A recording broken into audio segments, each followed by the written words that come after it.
Sebagai masyarakat pengguna internet, pasti kita sudah tidak asing dengan aplikasi yang satu ini. Mulai dari tingkatan usia manapun, kalangan pekerjaan apapun, sampai status sosial apapun, pasti ada di antara mereka yang menggunakan aplikasi ini. Ya, Facebook. Facebook merupakan suatu aplikasi yang sangat populer pada abad ini. Di tingkatan dunia sendiri, Facebook menempati urutan pertama sebagai media sosial dengan pengguna yang terbanyak. Sedangkan di tingkat nasional, Facebook menempati urutan kedua setelah YouTube. Tapi di sini kita tidak akan membahas popularitas Facebook, melainkan kita akan membahas soal isu yang baru saja terjadi pertengahan tahun kemarin, yaitu isu kebocoran data. Important issues around privacy, safety, and democracy.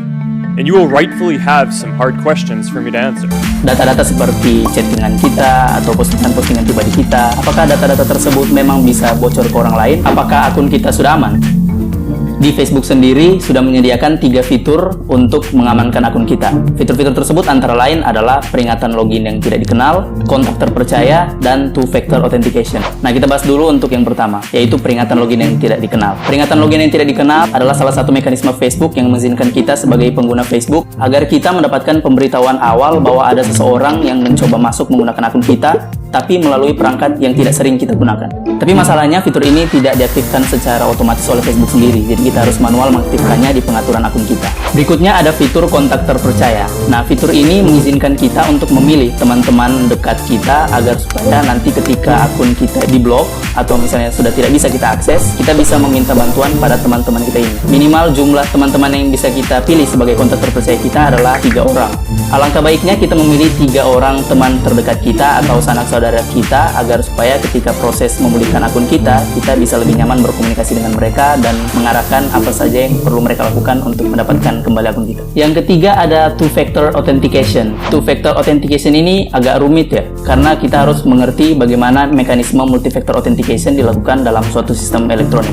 Multi-factor authentication adalah suatu metode autentikasi dalam sistem elektronik yang mana kita harus melalui beberapa langkah dan melalui beberapa faktor agar bisa masuk sebagai seseorang dalam suatu sistem elektronik. Multi-factor authentication ini memerlukan sekurang-kurangnya 2 atau lebih faktor autentikasi agar kita bisa melanjutkan sebagai seseorang. Faktor-faktor tersebut sebenarnya ada 3. Yang pertama ada faktor pengetahuan, sesuatu yang kita tahu, seperti kombinasi username dan password, email dan password, sesuatu yang hanya kita sendiri yang tahu. Yang kedua ada faktor posesi atau kepemilikan, sesuatu yang hanya dimiliki oleh kita sendiri dan tidak dimiliki oleh orang lain, seperti misalnya smartphone kita atau kartu ATM kita, itu merupakan salah satu faktor posesi atau kepemilikan. Yang ketiga ada faktor identitas atau diri kita sendiri, informasi biometrik tubuh kita seperti retina mata kita, sidik jari kita, untuk memastikan bahwa kitalah orang yang benar-benar ingin mengakses akun tersebut. Jadi di sini disarankan kita menggunakan smartphone kita sebagai salah satu langkah tambahan untuk login. Mencegah jika username dan password kita sampai bocor ke orang lain, kita masih memiliki satu faktor yang mencegah mereka untuk meneruskan proses login mereka. Nah, dari sini kita tahu bahwa Facebook sudah menyediakan beberapa fitur-fitur keamanan untuk kita pakai guna mencegah agar akun kita tidak dibobol orang. Tapi faktor tersebut juga bukan hanya dari sisi fitur Facebook sendiri, karena aktivitas kita sebagai pengguna Facebook juga menentukan keamanan akun kita. Mungkin kita pernah melihat postingan atau komentar seperti ini, tapi ketika kita tanya ke orang yang bersangkutan, dia mengaku bahwa dia tidak pernah mempublikasikannya. Nah, apa yang terjadi sebenarnya di sini? Apakah password mereka bocor? Bisa jadi, tapi perlu kita ketahui bahwa segala tindakan yang kita lakukan di Facebook, seperti berkomentar atau membuat postingan, itu tidak hanya bisa dilakukan oleh pengguna manusia saja, tapi juga bisa dilakukan oleh robot. Robot itu bisa bermacam-macam bentuknya, seperti malware atau ekstensi browser yang tidak sengaja kita install, atau yang paling sering kita temui adalah aplikasi-aplikasi pihak ketiga dari Facebook. Tapi malware dan ekstensi browser itu tidak berkaitan langsung dengan Facebook, karena bisa jadi kita mendapatkan pengaruh mereka dari aktivitas-aktivitas kita di website lain. Jadi di sini kita hanya akan berfokus ke aplikasi Facebook pihak ketiga saja. Apa itu aplikasi Facebook pihak ketiga? Aplikasi Facebook pihak ketiga adalah aplikasi yang dibuat bukan oleh orang-orang yang berafiliasi di perusahaan Facebook, tapi developer mandiri seperti perusahaan-perusahaan yang lain. Aplikasi pihak ketiga ini dibatasi oleh aturan-aturan main yang disediakan Facebook untuk mereka. Salah satu aturan main ini berkaitan dengan akses data pribadi kita. Kenapa penting Facebook mengatur cara akses informasi pribadi kita ini? Seperti yang kita tahu, aplikasi-aplikasi pihak ketiga seringkali membutuhkan informasi-informasi kita agar supaya aplikasi mereka itu bisa berjalan. Seperti contohnya aplikasi pihak ketiga yang berbentuk game. Aplikasi pihak ketiga dalam bentuk game seringkali meminta nama untuk kita input, tapi dengan menggunakan mekanisme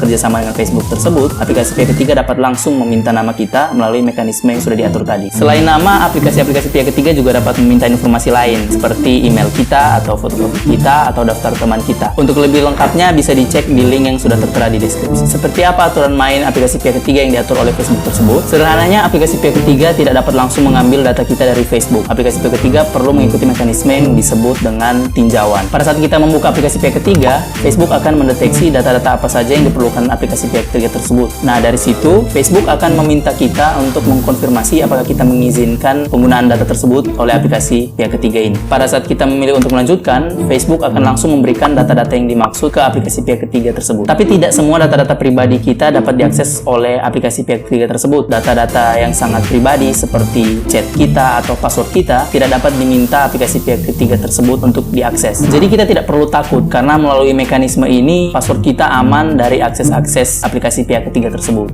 Kalau kalian pernah menemukan klaim-klaim seperti ini yang mengatakan bahwa kita harus segera mereset password kita setelah penggunaan aplikasi pihak ketiga, maka dapat dipastikan bahwa itu tidak benar. Satu-satunya cara bagi aplikasi pihak ketiga untuk mendapatkan password kita adalah dengan memintanya secara langsung. Tapi biasanya aplikasi pihak ketiga akan merekayasa dengan cara mereplikasi tampilan halaman login Facebook agar kita beranggapan bahwa permintaan tersebut resmi berasal dari Facebook. Hal tersebut disebut dengan phishing. Maka dari itu penting bagi kita untuk mengecek domain tempat kita berada agar kita tahu bahwa permintaan tersebut benar-benar berasal dari Facebook atau tidak. Facebook sudah banyak menyediakan fitur-fitur yang menjamin keamanan akun kita. Tinggal bagaimana kita sebagai pengguna secara bijak memanfaatkan fitur-fitur tersebut dan berhati-hati dalam bersosial media. Jadi, seberapa aman akunmu?